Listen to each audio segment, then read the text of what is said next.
Atos, capítulo 9. Leitura Caio Damasceno. E Saulo, respirando ainda ameaças e mortes contra os discípulos do Senhor, dirigiu-se ao sumo sacerdote e pediu-lhe cartas para Damasco, para as sinagogas, a fim de que, se encontrasse alguns deste caminho, quer homens, quer mulheres, os conduzisse presos para Jerusalém.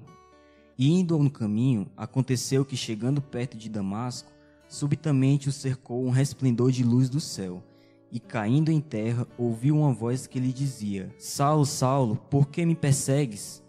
E ele disse: Quem és, Senhor? E disse o Senhor: Eu sou Jesus, a quem tu persegues. Duro é para ti recalcitar contra os aguilhões. E ele, tremendo e atônito, disse: Senhor, o que queres que eu te faça? E disse-lhe o Senhor: Levanta-te e entra na cidade, e lá será dito o que te convém fazer. E os homens que iam com ele pararam espantados, ouvindo a voz, mas não vendo ninguém. E Saulo levantou-se da terra e, abrindo os olhos, não via ninguém, e guiando-o pela mão, o conduziram a Damasco. E esteve 3 dias sem ver, e não comeu e nem bebeu. E havia em Damasco um certo discípulo chamado Ananias. E disse-lhe o Senhor em visão: Ananias. E ele respondeu: Eis-me aqui, Senhor. E disse o Senhor: Levanta-te e vai à rua chamada Direita, e pergunta em casa de Judas por um homem de Tarso chamado Saulo, pois eis que ele está orando. E numa visão ele viu que entrava um homem chamado Ananias, e punha sobre ele a mão para que tornasse a ver.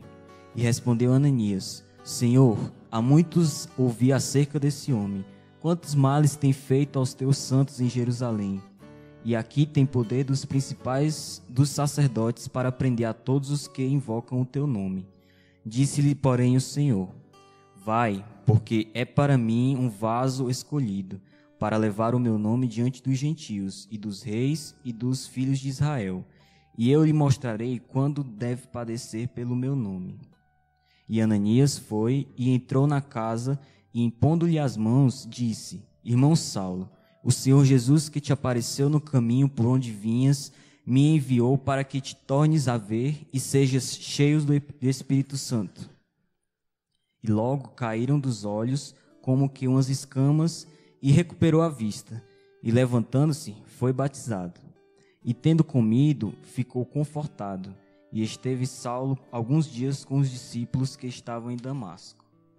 E logo nas sinagogas pregava a Cristo, que esse é o Filho de Deus.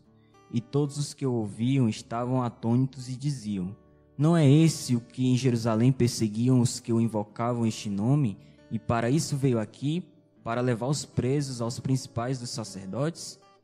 Saulo, porém, se esforçava muito mais, e confundia os judeus que habitavam em Damasco, provando que aquele era o Cristo. E tendo passado por muitos dias, os judeus tomaram conselho entre si para o matar. Mas as suas ciladas vieram ao conhecimento de Saulo, e como eles guardavam as portas, tanto de dia como de noite, para poderem lhe tirar a vida. Tomando-o de noite, os discípulos o desceram, dentro de um cesto, pelo muro. E quando Saulo chegou a Jerusalém, procurava juntar-se aos discípulos, mas todos o temiam, não crendo que fosse um discípulo. Então Barnabé, tomando-o consigo, o trouxe aos apóstolos, e lhes contou como no caminho ele vira ao Senhor, e lhes falara, e como em Damasco falara ousadamente em nome de Jesus.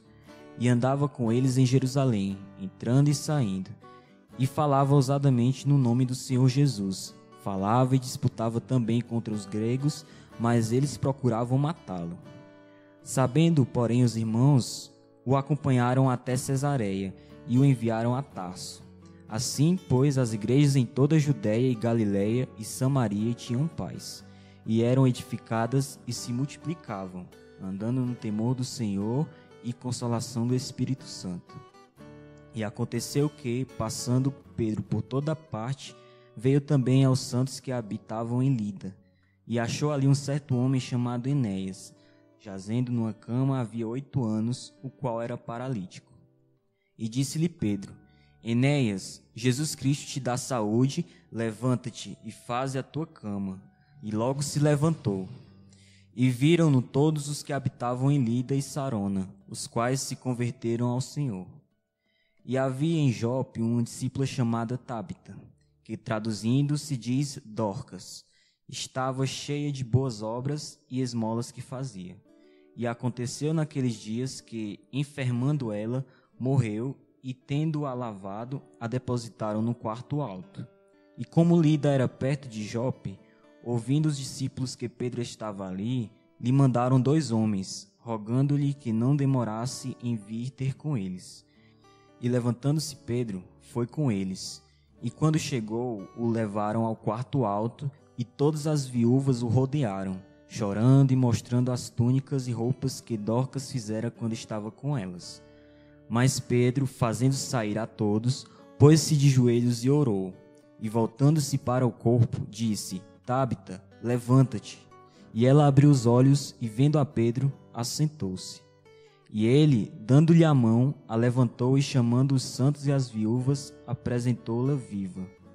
E foi isto notório por toda a Jope, e muitos creram no Senhor, e ficou muitos dias em Jope, com um certo Simão curtidor.